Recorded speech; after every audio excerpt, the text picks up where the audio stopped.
तो ये next question है। इसमें क्या करेंगे कि जो भी यहाँ पे वैल्यूज़ गिवन है उसको इस चार्ट के माध्यम से हम लोग निकालेंगे, और जो वैल्यूज़ जैसे कि cot 30 यहाँ नहीं है तो उसके लिए एक ट्रिक बताया गया था पिछली वीडियो में, आप सब लोगों को जा कर के वो समझना होगा, ठीक है। लेकिन यहाँ पे मैं जल्दी में करूँगा। देखिए cot 30 है ना, तो cot tan का जो होता है वो रेसिप्रोकल होता है, या कह सकते हैं कि cot theta is equal to 1/tan theta लिख सकते हैं। देखिए यहाँ पे लिखा हुआ है मैंने।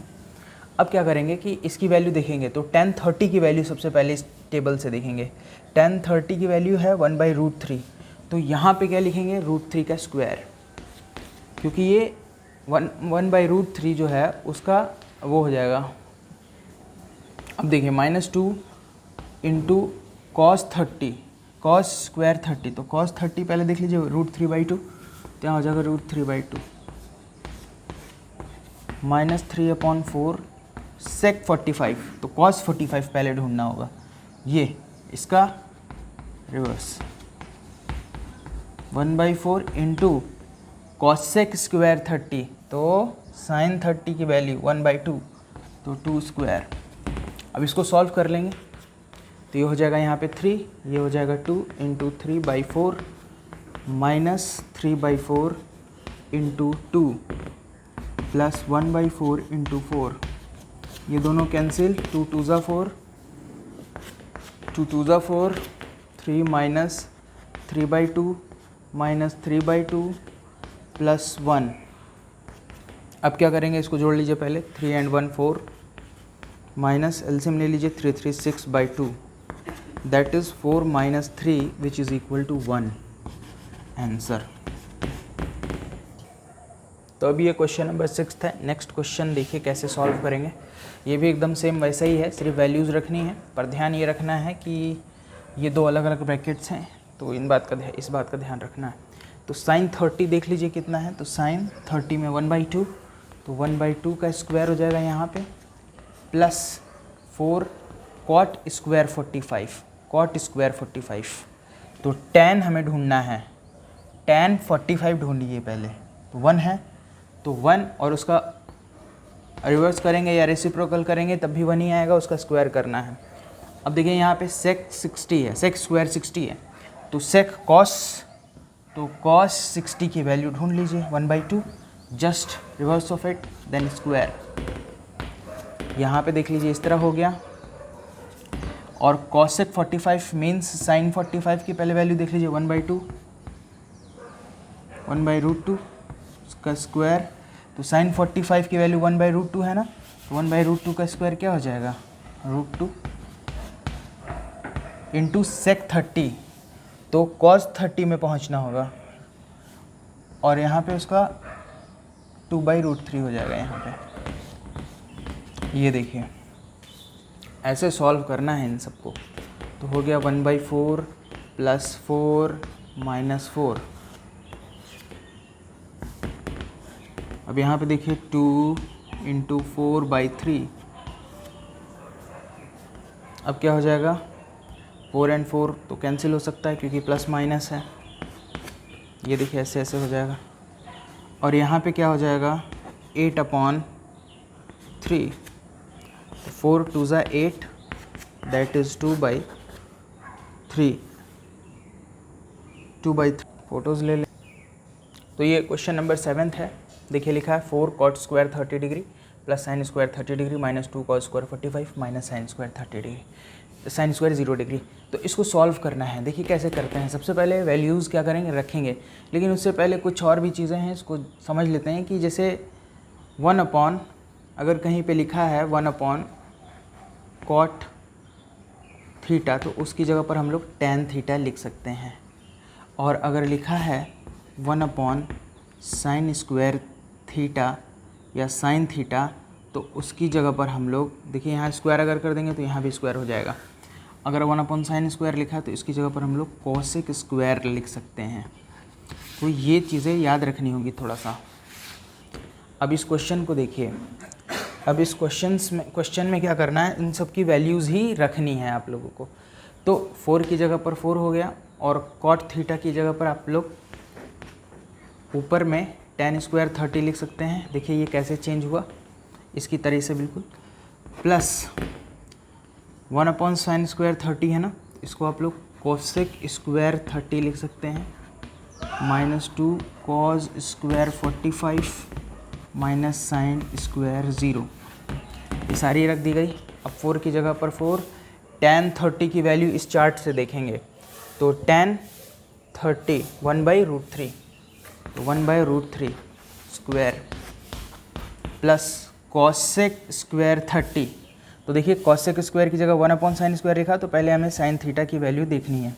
तो sin 30 की, तो sin 30 1/2 होता है, जब cosec निकालेंगे तो 2 हो जाएगा ऊपर,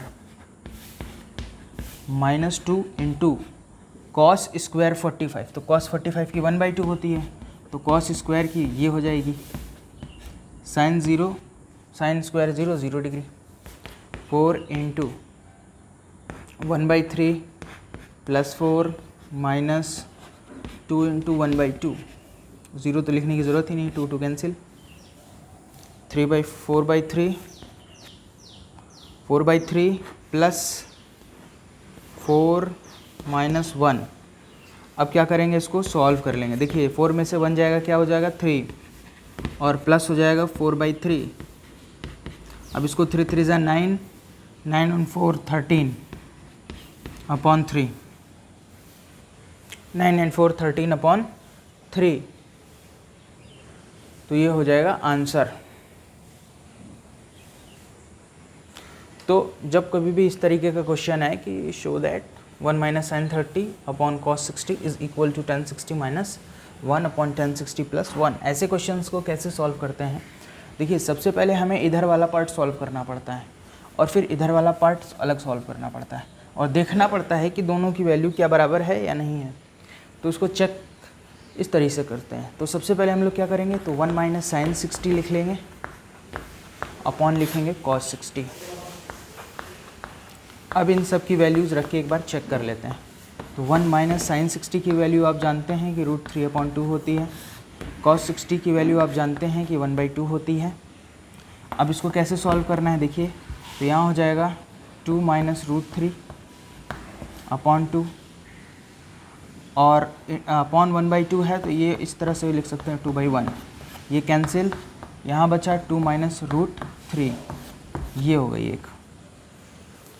अब जो है दूसरी, तो दूसरी क्या हो जाएगी, देखिए यहाँ पे ये तो मैंने एक निकाल लिया वैल्यू, दूसरी देख लेते हैं।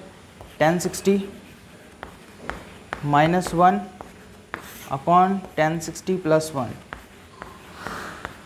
ये है ना। अब tan 60 की वैल्यू आपको पता होनी चाहिए कि tan 60 की वैल्यू होती है √3, और -1 है तो 1, तो यहाँ पे √3 प्लस 1। अब आप सोच रहे होंगे कि आंसर तो मिला नहीं, इसका मतलब ये गलत है क्या। तो बिल्कुल नहीं, पहले इसको हम लोग क्या करेंगे, रैशनलाइज करते हैं। इसके पहले स्टार्टिंग वाले जो चैप्टर में ना, उसमें बताया गया है इन सब चीज़ों को, देखिएगा रैशनलाइज करते हैं यहाँ पे। तो √3 माइनस 1 अपॉन √3 माइनस 1 ऐसे मल्टीप्लाई कराना होता है। ये जो नीचे साइन होता है ना, उसके अपोजिट साइन से ऊपर नीचे मल्टीप्लाई करना होता है, ताकि नीचे में रेडिकल रूट वाली चीज़ें रिमूव हो जाएं। तो ऊपर क्या आ जाएगा, देखिए √3 minus 1 whole square whole upon a plus B, और a माइनस बी का फॉर्मूला है ना ये, तो a square minus B square हो जाएगा, तो √3 स्क्वायर माइनस 1 हो जाएगा यहाँ पे। अब इसको क्या करेंगे, इसको a प्लस बी के होल, a माइनस बी के फॉर्मूले का होल स्क्वायर का फॉर्मूला लगाएंगे, तो कैसे हो जाएगा, a square plus B square minus 2√3, 2a भी होता है ना, इसीलिए 2 इंटू √3, यहाँ पर हो जाएगा 3 माइनस 1। तो जब इतना हो जाए तो अब इसके बाद क्या करेंगे, देखिए इसको कैसे सॉल्व करना है। इसको मैं थोड़ा सा यहीं पे बता देता हूँ साइड में ही, ताकि दिक्कत ना हो। देखिए 3 और 1 4 माइनस 2√3 अपॉन यहाँ पे 2 हो गया, टेकिंग 2 एज अ कॉमन, तो 2 माइनस √3 यहाँ पे ये देखिए, और अपॉन 2, तो 2 2 कैंसिल, देखिए 2 माइनस √3। तो ऊपर में भी हम लोगों ने 2 माइनस √3 देखा था, और यहाँ पे भी 2 माइनस √3, तो इधर वाले दोनों बराबर हो गए।